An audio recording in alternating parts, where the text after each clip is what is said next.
Hello guys, তোমরা সকলে কেমন আছো? আশা করছি খুব ভালো আছো, আর আমিও খুব ভালো আছি। আর আজকে তোমাদের সাথে একটা ব্লগ ভিডিও শেয়ার করতে আসলাম।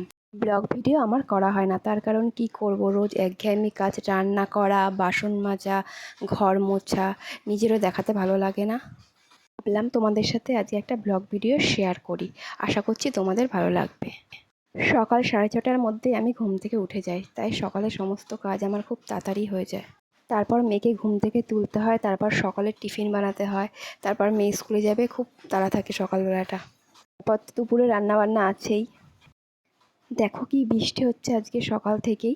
আর এটা কিন্তু আমাদের কারখানার মধ্যে আমার বর, শ্বশুর, শাশুড়ি তিনজনে কিন্তু আছে। আর আমি মেয়েকে স্কুলে দিয়ে এসে আমি রান্না বসিয়ে কাজ করছি। এরপর আমি ছাদে আসলাম বৃষ্টির মধ্যে। সারাদিন আমি অনেকবারই ছাদে আসি আমার গাছগুলোকে দেখতে।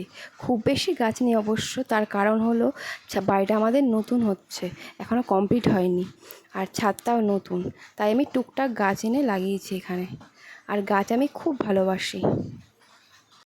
এখন আমি বাসন মেজে স্নান করে এসে তারপর একটু পাখার তলায় বসলাম, রেডি হলাম, কারণ মেয়েকে আমি স্কুলে আনতে যাব। মেয়ের স্কুল ছুটির টাইম হয়ে গেছে।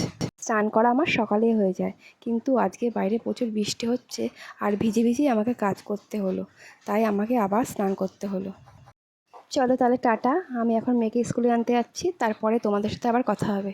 মেয়ে স্কুল থেকে চলে এসছে, আর এসে জামা কাপড় খোলার কোনো নাম নেই, চকলেট নিয়ে ব্যস্ত হয়ে গেছে।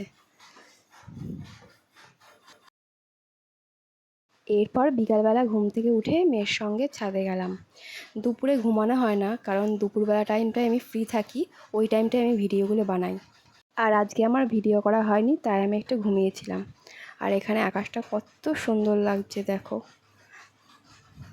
তারপর ঘরে চলে আসলাম, এখন মেয়েকে পড়তে বসাবো। আজকের ভিডিওটা তাহলে এখানেই শেষ করছি। ভিডিওটা তোমাদের কেমন লাগলো অবশ্যই কমেন্ট করে জানিও, আর যদি ভালো লেগে থাকে তাহলে লাইক কমেন্ট করো। টাটা।